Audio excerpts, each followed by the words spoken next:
হজ আদায়কারী ব্যক্তির মতো সওয়াব দান করবেন। তাহলে ভাইরা, আমরা দেখলাম 5 ওয়াক্ত নামাজের পর 33 বার সুবহানাল্লাহ, 33 বার আলহামদুলিল্লাহ এবং 33 অথবা 34 বার আল্লাহু আকবার যে কোনটা করলেই হবে। এই আমলের মাধ্যমে আমরা হজের সওয়াব পাবো ইনশাআল্লাহ।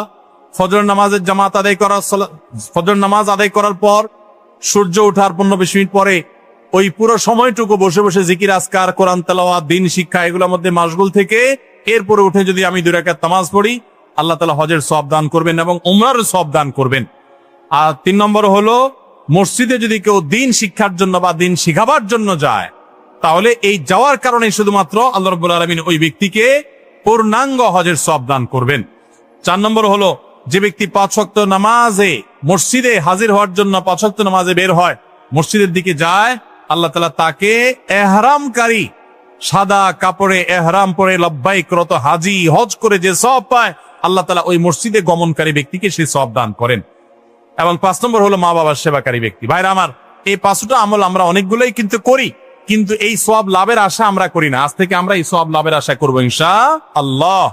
33 বার সুবহানাল্লাহ, 33 বার আলহামদুলিল্লাহ, 34 বার আল্লাহু আকবার যখন 5 ওয়াক্ত নামাজের পরে করবেন, তখন আপনার এই আশা থাকবে যে এর মাধ্যমে হজের সওয়াব লাভ করব।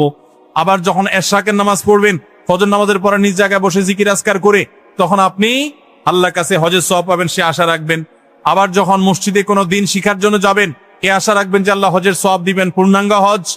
আবার যখন 5 ওয়াক্ত নামাজ এই মসজিদে পড়তে যাবেন, যাওয়ার সময় মনে মনে নিয়ত করবেন, আশা করবেন যে নবী সাল্লাল্লাহু আলাইহি ওয়াসাল্লামের হাদিসে না ওয়াদা রয়েছে, অতএব আমি এই নামাজে যে যাচ্ছি, নামাজ পড়ে তো আমার ফরজ আদায় হবেই, আল্লাহর কাছে সওয়াব পাবো। এর পাশাপাশি এই যে যাচ্ছি, এর মাধ্যমেও আল্লাহ তাআলার কাছে আমি হজ ইহরামকারী ব্যক্তি, ইহরামরত ব্যক্তির মতো হজের মর্যাদা বা সওয়াব আমি লাভ করব।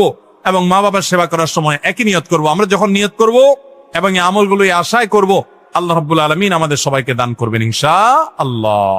সবাই আমলগুলো করবো তো ইনশাআল্লাহ।